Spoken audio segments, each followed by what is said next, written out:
యెషయా గ్రంథము 34వ అధ్యాయము. రాష్ట్రములారా, నా యొద్దకు వచ్చి వినుడి. జనములారా, చెవియొగ్గి ఆలకించుడి. భూమియు దాని సంపూర్ణతయు, లోకమును దానిలో పుట్టినదంతయు వినుగాక. యెహోవా కోపము సమస్త జనముల మీదికి వచ్చుచున్నది. వారి సర్వ సైన్యముల మీద ఆయన క్రోధము వచ్చుచున్నది. ఆయన వారిని శపించి వధకు అప్పగించెను. వారిలో చంపబడిన వారు బయట వేయబడెదరు. వారి శవములు కంపుకొట్టును.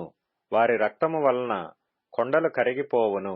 ఆకాశ సైన్యమంతయు క్షీణించును. కాగితపు చుట్టవలె ఆకాశ వైశాల్యములు చుట్టబడును.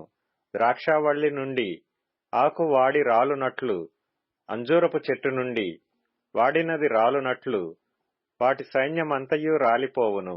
నిజముగా ఆకాశమందు నా ఖడ్గము మత్తిల్లును. ఎదోము మీద తీర్పు తీర్చుటకు, నేను శపించిన జనము మీద తీర్పు తీర్చుటకు అది దిగును. యెహోవా ఖడ్గము రక్తమయమగును. అది క్రొవ్వు చేత కప్పబడును. గొర్రెపిల్లల యొక్కయు మేకల యొక్కయు రక్తము చేతను, పొట్టేళ్ల మూత్రగ్రంథుల మీది క్రొవ్వు చేతను కప్పబడును. ఏలయనగా బొస్రాలో యెహోవా బలి జరిగించును.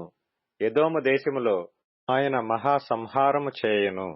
వాటితో కూడా గురుపోతులను వృషభములను కోడెలను దిగిపోవుచున్నవి.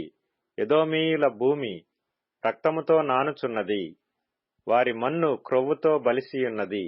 అది యెహోవా ప్రతిదండన చేయు దినము, సియోను వ్యాజ్యమును గూర్చిన ప్రతికార సంవత్సరము.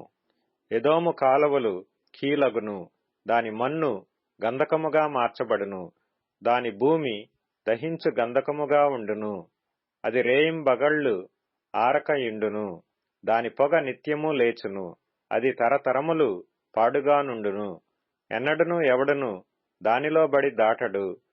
గూడబాతులను ఏదు పందులను దాని ఆక్రమించుకొనును. గుడ్లగోబయు కాకియు దానిలో నివసించును. ఆయన తారుమారు అను కొల నూలును చాచును. శూన్యమును గుండును పట్టును. రాజ్యము ప్రకటించుటకు వారి ప్రధానులు అక్కడ లేకపోవుదురు. దాని అధిపతులందరూ గతమైపోయిరి. ఎదోము నగరులలో ముళ్ల చెట్లు పెరుగును. దాని దుర్గములలో దురదగొండ్లును గచ్చలను పుట్టును. అది అడవి కుక్కలకు నివాస స్థలముగాను, నిప్పుకోళ్లకు సాలగాను ఉండును. అడవి పిల్లలను నక్కలను అచ్చట కలిసికొనును. అచ్చట అడవి మేక తన తోటి జంతువును కనుగొనును. అచ్చట చువ్వపిట్ట దిగి విశ్రమ స్థలము చూచుకొనును. చిత్తగోబ గూడు కట్టుకొనును. అచ్చట గుడ్లు పెట్టి పొదిగి నీడలో వాటిని కూర్చును. అచ్చటనే తెల్ల గద్దలు తమ జాతి పక్షులతో కూడుకొనును. యెహోవా గ్రంథమును పరిశీలించి చదువుకొనుడి. ఆ జంతువులలో ఏదియూ లేకయుండదు. దేని జత పక్షి దాని యొద్ద ఉండక మానదు. నా నోట నుండి వచ్చిన ఆజ్ఞ ఇదే. ఆయన నోటి ఊపిరి వాటిని పోగు చేయును. అవి రావలెనని ఆయన చీట్లు వేసెను.